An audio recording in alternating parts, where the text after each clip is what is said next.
Encontramos a 500 km, apenas 500 km da costa africana, da costa de Marrocos.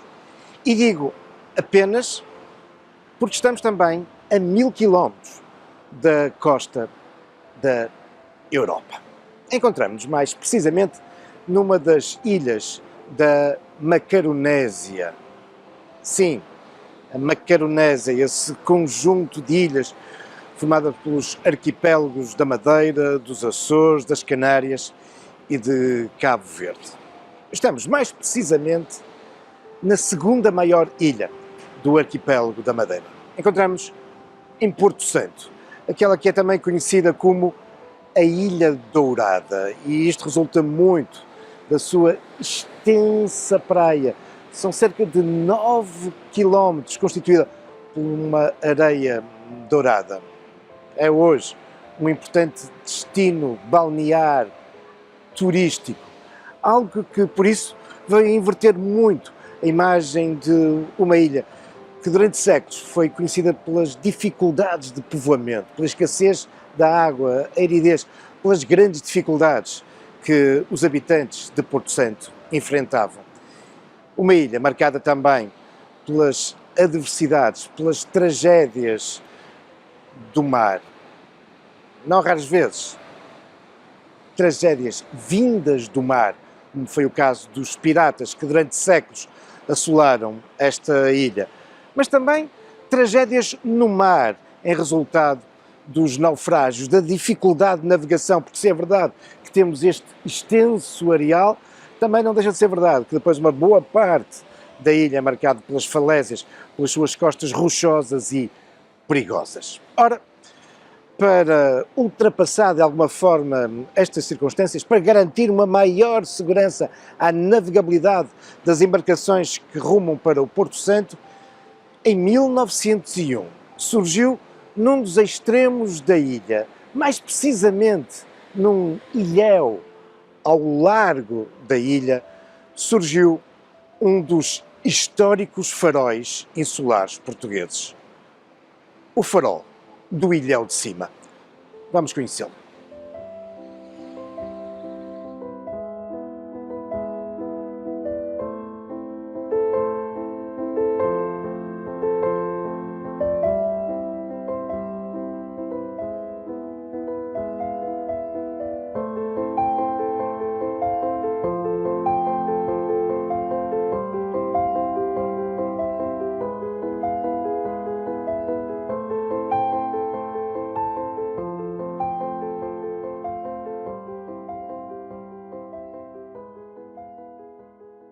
O farol do Ilhéu de Cima localiza-se na Ponta Sé, em Porto Santo. Foi inaugurado em 1901, tem 15 metros de altura e um alcance de 21 milhas náuticas, 39 quilómetros.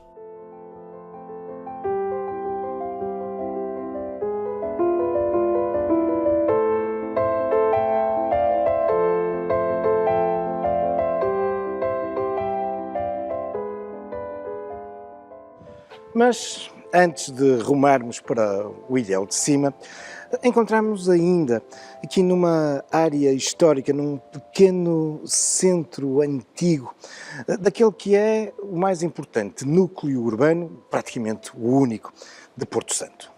Vila Baleira, que, em boa verdade, desde 1996 tem o estatuto de cidade. E é aqui que nós ainda encontramos alguns vestígios, algumas marcas do início da colonização no século XV da ilha. É o caso, por exemplo, desta igreja.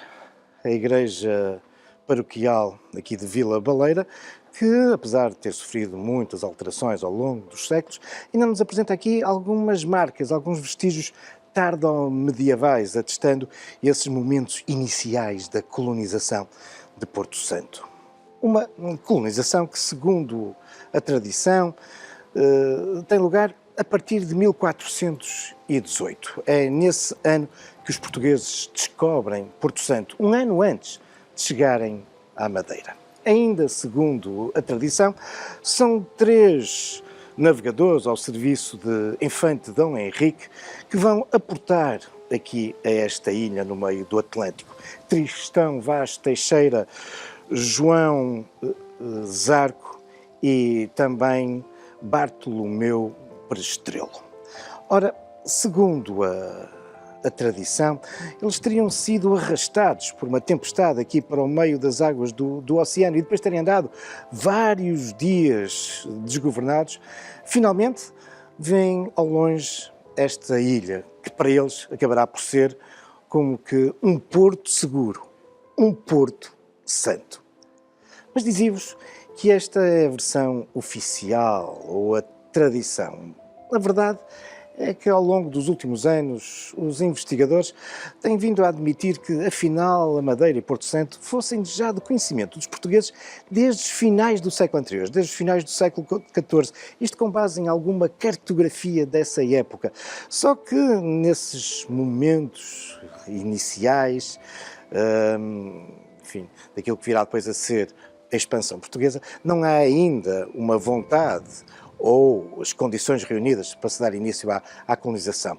É só já nos inícios do século XV. E não nos podemos esquecer que pouco antes de 1418, mais precisamente em 1415, Dom João I tinha tomado Ceuta, dando início à expansão portuguesa. E agora, oficialmente, 3 anos depois, estes navegadores chegam a Porto Santo, tratando-se de uma descoberta fortuita, ou afinal, de uma redescoberta que vem oficializar a posse de Portugal sobre estas ilhas no Atlântico. Certo é que a colonização tem então início. E é exatamente a um destes 3 navegadores, a Bartolomeu Perestrelo, que vai ser entregue a gestão deste território. É ele o primeiro capitão donatário de Porto Santo.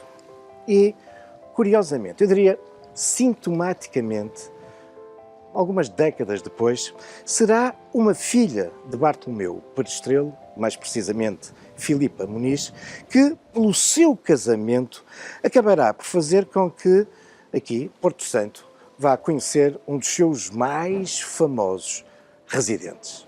Com efeito, o casal, Filipa Muniz e o seu esposo, vêm para aqui viver entre 1479 e 1481. Mas quem é o marido de Filipa Muniz? Nada mais, nada menos do que Cristóvão Colombo. Sim, e também segundo a tradição, terá sido aqui que ele terá estudado os mapas que lhe irão permitir, alguns anos depois, ganhar a imortalidade, quando faz a sua famosa viagem em direção à América. Ainda hoje temos aqui, ao lado da igreja, a casa onde viveu Cristóvão Colombo. Também ela nos apresenta ainda alguns elementos arquitetónicos que indiciam a sua antiguidade, elementos tardo-medievais. Mas o protagonismo de Porto Santo não é só de grandes feitos. A história da ilha é marcada também pela tragédia ligada ao mar. Aliás, o caráter de algum isolamento da ilha fará com que durante muito tempo, durante centúrias, este seja um sítio escolhido para ataque de piratas. Piratas da barbárie, piratas da costa africana, nomeadamente da Argélia, mas também piratas das outras potências europeias que vão disputando o domínio do Atlântico aos portugueses e aos espanhóis. Piratas holandeses, franceses e ingleses. Particularmente penoso foi o acontecimento de piratas argelinos em 1617. Sabemos que desse ataque, que dura vários dias, acabarão por assassinar imensos habitantes da ilha e levarão com eles, entre homens, mulheres e crianças, 900 habitantes da ilha. Escaparão apenas porque se esconderam em algumas cavidades, em algumas grutas do interior da ilha, escaparão apenas 18 homens e 7 mulheres. Apesar destas adversidades, temos que esperar pelo século XVIII, Marquês de Pombal, para finalmente ver surgir aqui na ilha uma estrutura, um baluarte militar digno desse nome, o Forte de São José. Mas os perigos do mar não são só os ataques que vêm do oceano, é também a perigosidade destas águas. os naufrágios, a dificuldade de navegação. Mas é para responder a esse problema que, na passagem do século XIX para o século XX, vamos então ver surgir, aqui em Porto Santo, um farol. O farol do Ilhéu de Cima.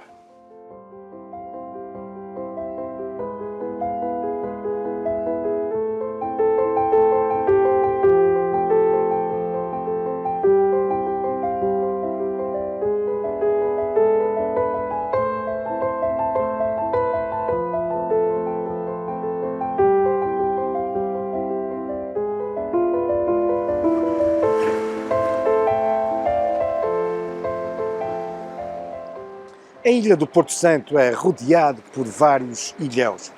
São, no entanto, 6 aqueles que mais se evidenciam devido à sua dimensão. E entre eles destacam-se 2. O Ilhéu de Baixo, conhecido também como o Ilhéu da Cal, e este, onde acabamos de desembarcar, o Ilhéu de Cima. Este, que desde o início do século XX fica marcado também pela presença de um farol. Mas, sublinhando as características de perigosidade destas costas que há pouco vos falava, não foi nada fácil chegar aqui ao Ilhéu de Cima. De facto, todo este mundo rochoso não permite que as embarcações se aproximem. Aliás, durante o trajeto, cruzamos com algumas embarcações de recreio que aqui transportam mergulhadores, uma vez que aqui ao largo do Ilhéu, várias embarcações naufragadas, como foi o caso do Madeirense, constituem hoje lugares subaquáticos que despertam imensa curiosidade. Mas estas características de difícil navegabilidade são sublinhadas também pela dificuldade de acesso à ilha. Fazia-se, no passado, através do Boqueirão, o espaço que medeia entre o Ilhéu e a ilha de Porto Santo.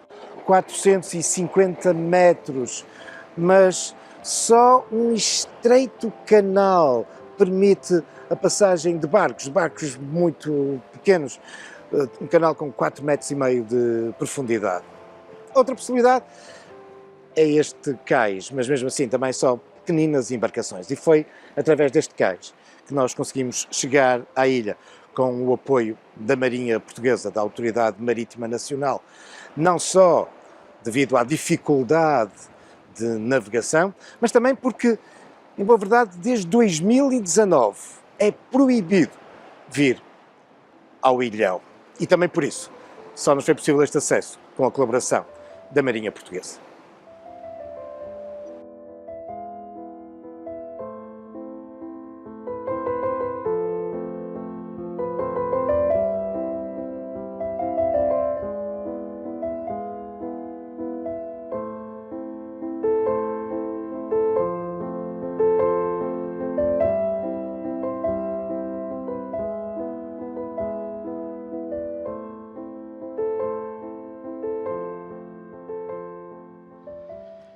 Sim, foi uma subida difícil, mas já chegamos aqui ao topo do Ilhéu de Cima. São cerca de 1200 metros de comprimento, 500 de largura, 32 hectares.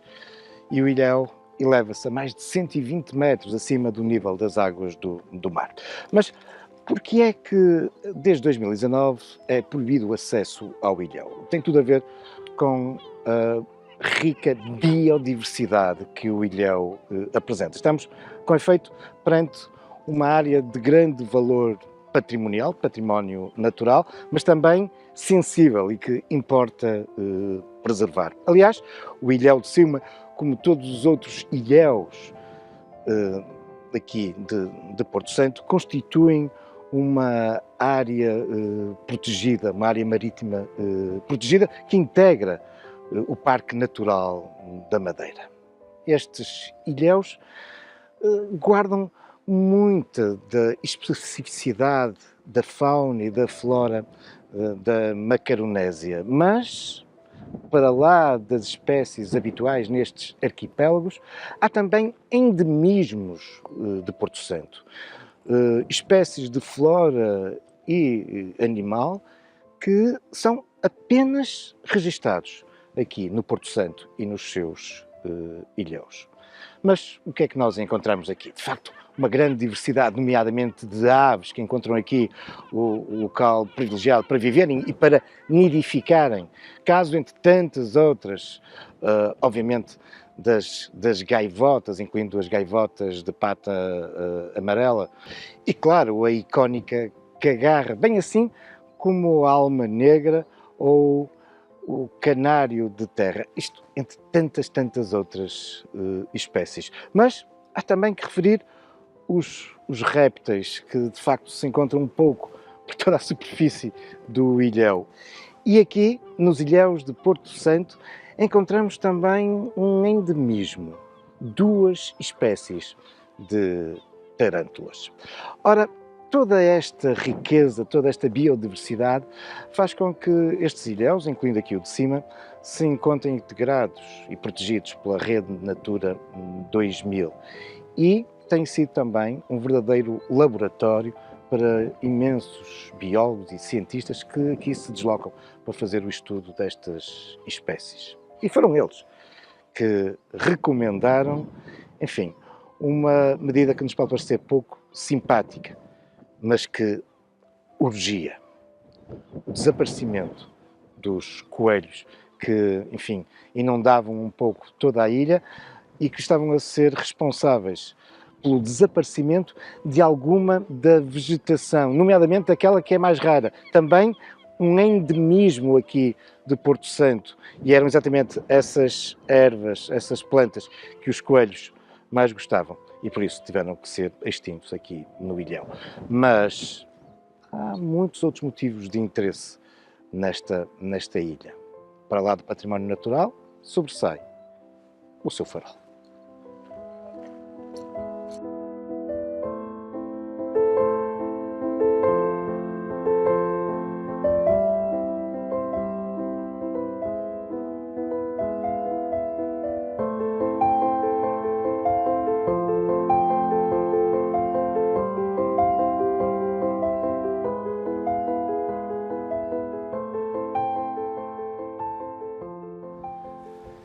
É este o farol do ilhéu de cima, aqui no Porto Santo.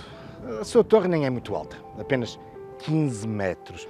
Mas, tendo em conta a altura do ilhéu, enfim, o farol eleva-se a 124 metros de altitude. A sua entrada em funcionamento foi em 1901, mas antes há uma história. Uma história que, ao contrário da generalidade dos faróis da costa portuguesa, nem é assim tão longa quanto isso. Com efeito, em 1883, um documento que já referimos muitas vezes, o Plano Geral de Alumiamento e Balizagem da costa portuguesa, referia a necessidade de um farol em Porto Santo. Contudo, vão decorrer 13 anos, até que em 1896 se vão dar passos decisivos. Nessa altura, o diretor-geral das Obras Públicas, juntamente com o capitão do Porto Funchal, deslocam-se até Porto Santo.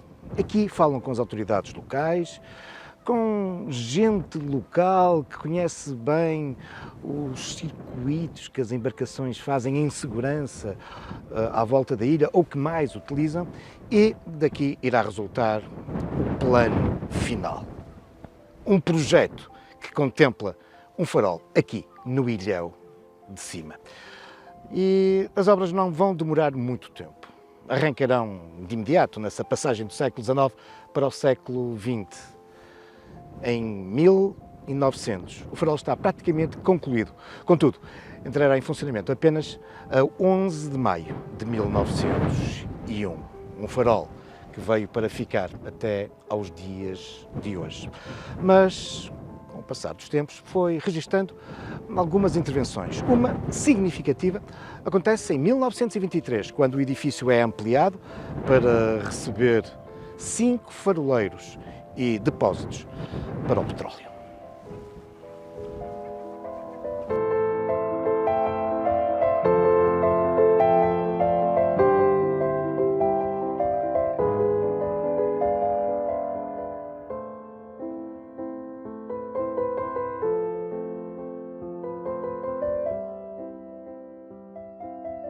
E já no interior do farol, vimos à conversa com o José Santos, ele é faroleiro de primeira classe e alguém que conhece bem este farol, não é verdade? Sim, Há quantos anos é que vem aqui até ao Ilhéu? há 23. Pois, já são muitas, muitas subidas. Mas desde que o farol foi, enfim, desguarnecido e passou a ser automático, com que periodicidade é que cá vem? Quantas vezes por ano? A gente vem 3, 4 vezes por ano e há uma altura no ano que a gente ficamos aqui alguns dias para pinturas e limpezas do farol. É preciso muita manutenção? Sim, sim, de vez em quando. Se a gente deixar de fazer manutenção, isto estraga-se tudo. O edifício e mesmo lá em Sim, cima... todas estas ervas a gente tiramos elas fora, arrancamos as ervas e limpamos isto tudo. Quando a gente caminha, o farol parece novo. E não deve ser nada fácil de trazer o equipamento aqui, e nomeadamente nessa altura em que passam aqui vários dias, não é? Ter que subir aqui... Trazemos tudo. No primeiro dia, praticamente, é para acartar as coisas e depois fazer uma limpeza para a gente se instalar à noite. E diga uma coisa, não há água aqui na ilha? Não. Como é que consegue? Trazemos a água de beber e vamos para banhos da cisterna. Há uma cisterna? Sim, E essa cisterna é alimentada com águas da chuva. ok. São captadas aqui por... Captadas no telhado, tem aí umas caleras que vão ter diretamente à cisterna. Depois tiramos ela de balde para banhos e limpezas de louça. Mas além deste farol, vocês têm uma série Sim, de outros A faróis. gente vamos às Selvagens, Ilhas Desertas, aqui em Porto Santo e São Lourenço. E aqui em Porto Santo, além deste, que mais é que temos? Temos o Ilhéu Ferre e o Costa Norte, que fica mesmo na parte norte da ilha, mas aí temos acesso de carro. E sei que há aqui alguns ilhéus que o acesso é mesmo muito, muito O difícil. Ilhéu Ferre é muito difícil. Já ouvi dizer que às vezes é necessário socorrerem-se de helicóptero, é? Todos os faróis que estão nas ilhas ou nos ilhéus são muito difíceis de chegar lá. E já houve alguns acidentes? Não assim muito graves, mas São profissionais. alguma pele que fica lá nas rochas, isso fica.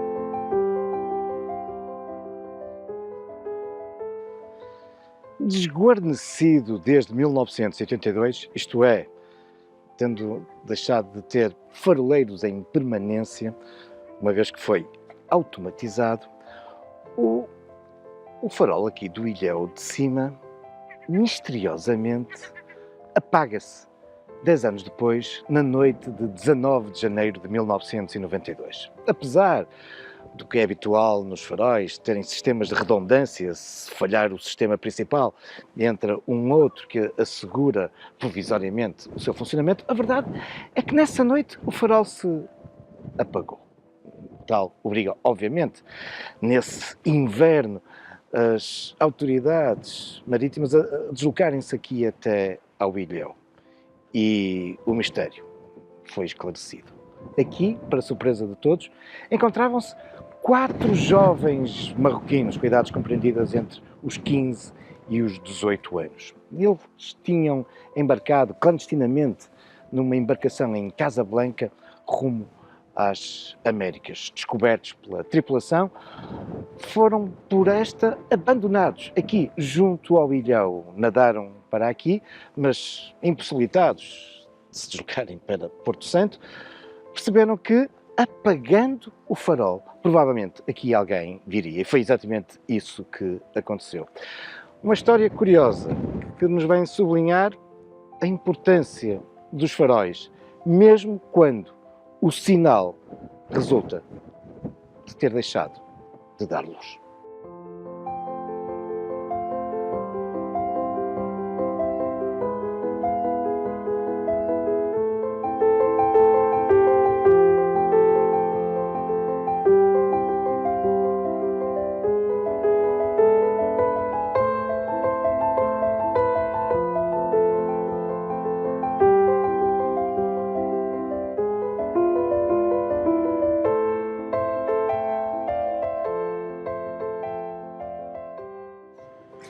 fabulosa panorâmica que se obtém aqui do alto do farol. Um farol que, como vos dizia, se por um lado foi muito rápido a ser construído, depois, no que diz respeito ao seu sistema de iluminação, bom, viu-se envolvido em várias vicissitudes. Começa por ver instalado aqui um aparelho provisório, um aparelho de sexta ordem. Um provisório que, no entanto, irá durar quase um quarto de século. Com efeito, foi só em 1925 que esse aparelho provisório foi substituído agora por um de segunda ordem, um aparelho lenticular do sistema Fresnel, mas mantinha-se o mesmo sistema de iluminação, ou seja, tal como em 1901, um candeeiro a petróleo. Foi só em 1935 que é introduzido um equipamento mais moderno para fonte de luz, um equipamento que permitia essa luz através da incandescência do vapor do petróleo. Entretanto, já em meados do século XX, vamos assistir à introdução da energia elétrica. E para isso são instalados 2 geradores, que ainda hoje aqui podemos contemplar.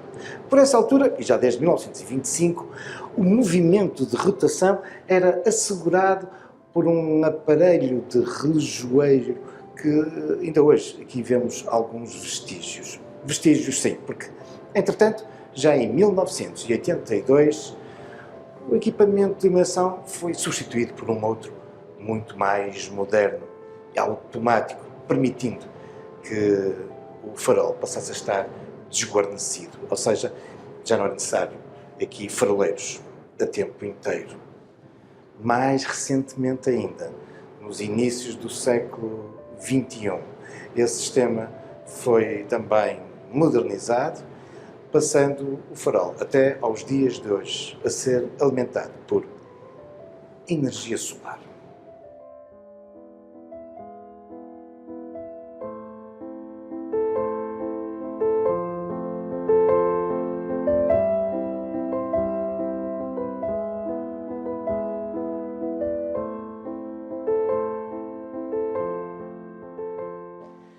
E aqui, do alto do ilhéu de cima, podemos contemplar, no outro extremo da ilha de Porto Santo, o ilhéu de baixo, conhecido também como o ilhéu da Cal. E da Cal porque aquela formação fica associada a um episódio histórico importante na Madeira, porque é um dos raros lugares de exploração mineira que existe na Madeira. Durante muito tempo ali se extraiu, como o próprio nome indica, cal. Aliás, numa visita ao ilhéu, podemos observar inúmeras galerias que entram nas entranhas do ilhéu, subterrâneos, onde muita gente trabalhou e que foram também palco de alguns acidentes. Há mesmo o registro de um acidente em que uma dessas galerias abateu subterrâneo mais de 10 operários.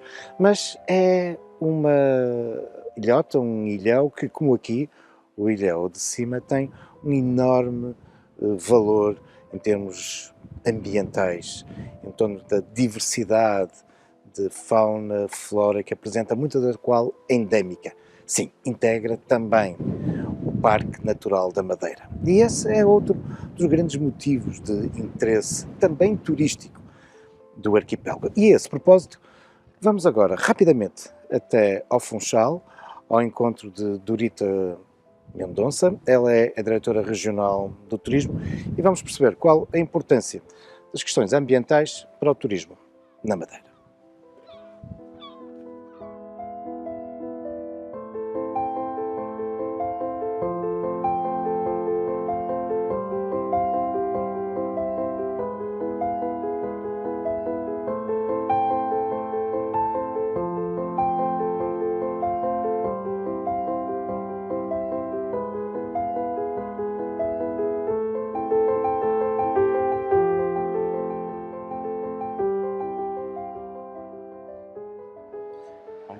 Doutora, já tivemos a oportunidade de falar, obviamente, da importância do do farol, dos faróis na Madeira e no Porto Santo.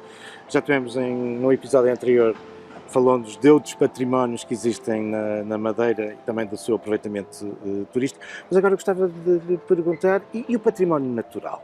Porque a propósito aqui deste farol do Ilhéu, de facto estamos numa área reservada, este património tem também potencial turístico? Sim, este património é a natureza. A Madeira respira natureza, é um dos seus principais ativos do ponto de vista turístico, quer o mar, quer a serra está presente no Porto Santo, na Madeira, e há uma grande preocupação com a preservação de toda esta natureza, de todo o território. Pois há vários sítios que estão Sim, verdadeiras reservas, verdadeiras não é? Santuários. Exatamente, cerca de 2/3 da Ilha da Madeira são área reservada de uma forma ou de outra, desde as áreas, portanto, reservadas, temos também a área marinha, que também é reservada, temos o Parque Natural, que ocupa uma grande extensão da Ilha da Madeira, e temos ainda outro tipo de reservas que têm vindo a ser criadas nestes últimos anos. Eu diria que as entidades, o Governo Regional fez um trabalho muito importante nestas últimas décadas que facilitou,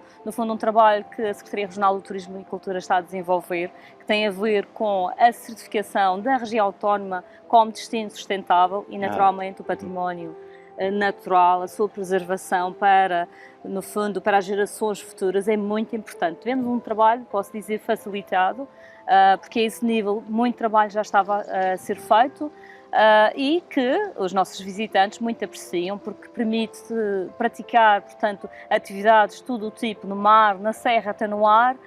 Eu falava no outro episódio, falámos um pouco das nossas levadas, também falo hoje da nossa floresta lauricílvia, que é uma floresta que está em extensão, que tem cerca de 20 milhões de anos e que é também património da Unesco. Exatamente, património da humanidade. Convido já fica convidado para fazer uma visita para esta floresta que é realmente mágica e que no fundo dá à Madeira, ao destino, todo este verde, toda a grandiosidade de paisagens na serra que realmente convidam os nossos turistas a saírem dos hotéis e irem para o meio da ilha e simplesmente passearem, que é o que acontece, e conseguimos ver isso em vários pontos da região. Por isso o perfil do turista da Madeira não tem nada a ver com os turistas que vinham nos anos 70 para vir só à praia, ao mar, é completamente diferente. Eles vêm para, no fundo, experienciar. Querem turismo ativo, vêm à procura muitas vezes de praticar algumas modalidades que estão muito em voga hoje em dia, que desde do trail running, pedestrianismo, o canyoning e muitos outros, as atividades de ciclismo também, quer na serra, são também muito convidativas. Portanto, temos um cenário ideal, temos um clima que ajuda o ano inteiro também, que é aliado a este património natural, e naturalmente temos também um mar que, apesar de não termos como o Porto Santo, que oferece uma praia fantástica de areia dourada, temos aqui alguns acessos que permitem ter banhos também no mar, também muito apetitosos, portanto, também convidativos a que saiam todos dos hotéis.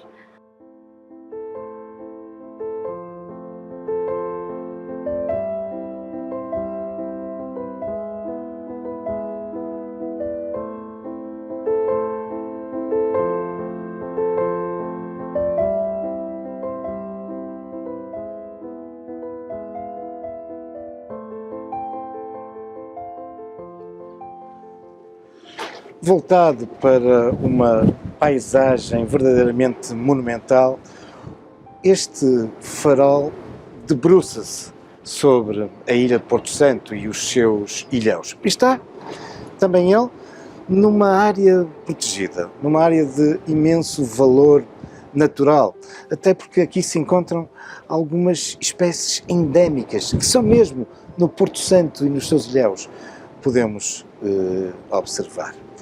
Mas este farol é também o guardião de uma importante memória, a história dos homens em torno da preocupação com a segurança da navegabilidade, que é corrente ao longo da costa portuguesa, mas que também, desde os finais do século XIX, na Madeira, passou a ser uma grande preocupação e que se materializa aqui no Porto Santo com este farol, erguido em 1900 e começou a elaborar a 11 de maio de 1901.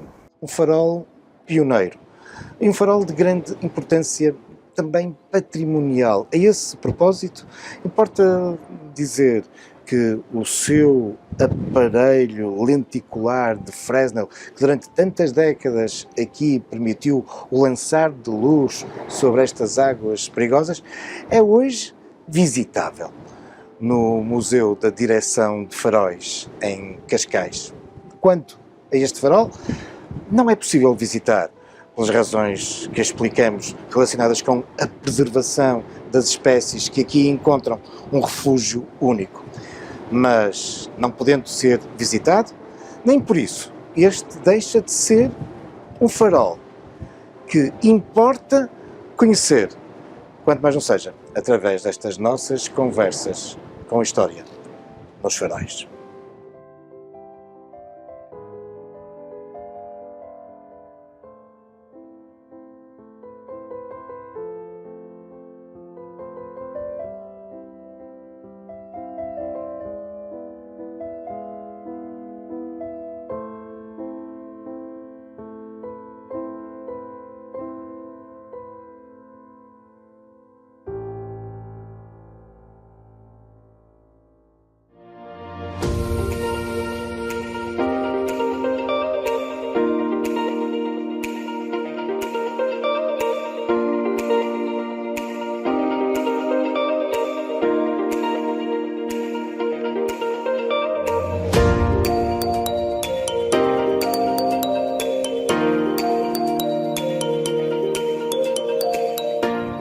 É isto que vocês fazem?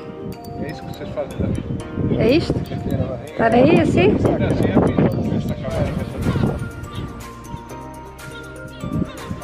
Ah, cabas.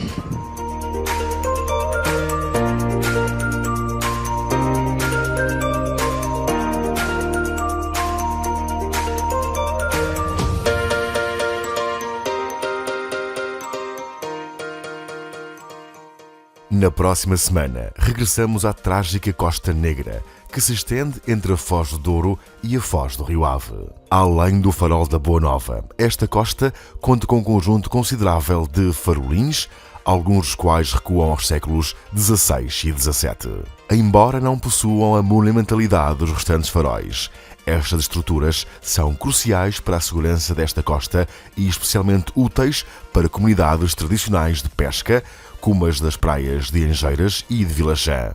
Vamos conhecê-los no próximo episódio do Conversas com a História nos Faróis.